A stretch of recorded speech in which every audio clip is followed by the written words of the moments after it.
नमस्कार, मैं doctor Naimichand, assistant professor, government law college पाली।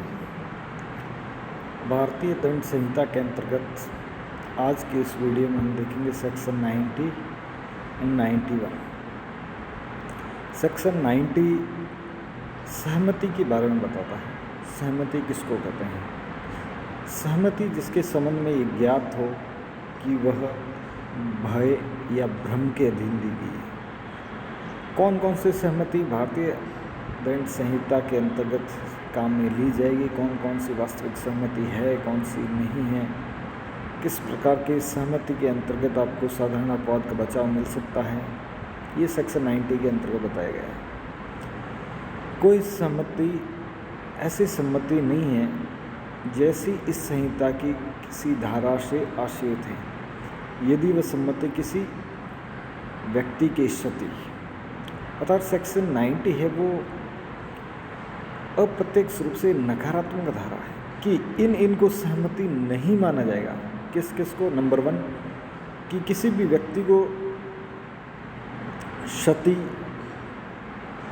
के भय के अधीन दी गई है कि आपको क्षति कर दी जाएगी, क्षति के भय के अंतर्गत दी गई है। इस प्रकार सेक्शन 90 नकारात्मक रूप से है कि कौन कौन सी सम्मति है नहीं मानी जाएगी। नंबर 1 है किसी भी व्यक्ति की क्षति के भय के अधीन दी गई हो।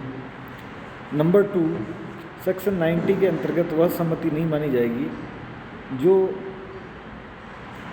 तथ्य के भ्रम के अधीन दी गई हो, और यदि कार्य करने वाला व्यक्ति ये जानता हो कि उसके पास विश्वास करने का कारण हो कि ऐसे भय या भ्रम के परिणाम स्वरूप वह सम्मति दी गई है। अर्थात कोई भी सम्मति यदि क्षति के भय के अधीन दी गई है या तथ्य के भ्रम के अधीन दी गई है तो वो सेक्शन 90 के अंतर्गत सम्मति नहीं मानी जाएगी। नेक्स्ट सेक्शन 90 के अंतर्गत उन्मत्त व्यक्ति की सम्मति। उन्मत्त व्यक्ति की सम्मति भी सम्मति नहीं मानी जाएगी यदि वो सम्मति ऐसे व्यक्ति ने दी हो जो विकृत चित्त है, जो चित्त विकृत है, जो सोचने समझने की शक्ति नहीं रखता है या मतता के अधीन की दी गई। अर्थात पागल व्यक्ति के द्वारा भी दी गई कोई भी सम्मति है वो विधिक सम्मति नहीं मानी जाएगी, या कोई मत व्यक्ति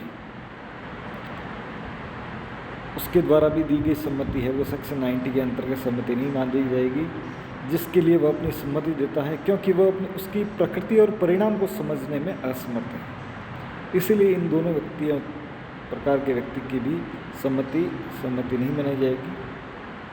इसी के साथ ही सेक्शन 90 के अंतिम में है शिशु की भी सम्मति। यहाँ ये ध्यान रखने योग्य बात है कि इसमें उम्र है महत्वपूर्ण है।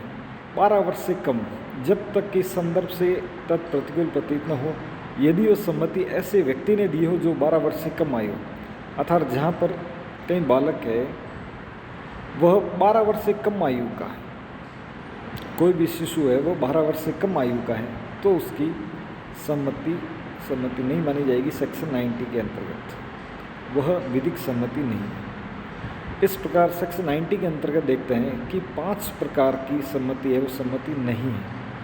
कौन कौन सी 5? कि कोई भी क्षति के भय के अंतर्गत दी गई हो, या तथ्य के भ्रम के अंतर्गत दी गई हो, या विकृत व्यक्ति के द्वारा सम्मति दी गई हो, या किसी मत व्यक्ति के द्वारा सम्मति दी गई हो, और अंतिम है जो 12 वर्ष से कम आयु के व्यक्ति के द्वारा दी गई। अर्थात 12 वर्ष से अधिक आयु का है तो उसकी सम्मति मानी जा सकती है सेक्शन 90 के अंतर्गत। नेक्स्ट सेक्शन है 91। ऐसे कार्यों का अपवर्जन जो कारित अपहानि के बिना भी स्वतः अपराध योग्य है। ऐसे कार्यों का अपवर्जन जो कारित अपहानि,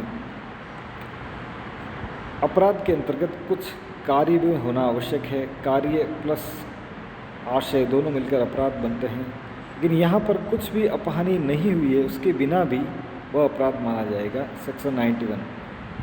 धारा 87, 88 और 89 के अपवादों का विस्तार उन कार्यों पर नहीं है जो उस अपहानि के बिना भी स्वतः अपराध है।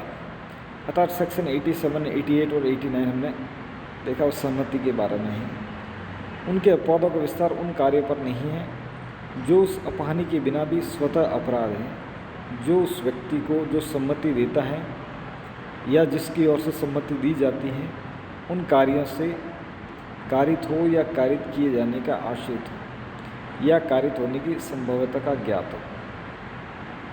अर्थात जो सेक्शन 87, 88 और 89 के अपवादों का विस्तार है उन कार्यों पर नहीं है जो अपानी के बिना भी, कुछ भी अपानी नहीं हुई लेकिन फिर भी वह अपराध माना जाएगा सेक्शन 91 के अंतर्गत। सेक्शन 91 जो साधारण अपवाद है वहाँ पर उसको सेक्शन 87, 88, 89 का बचाव नहीं मिलेगा।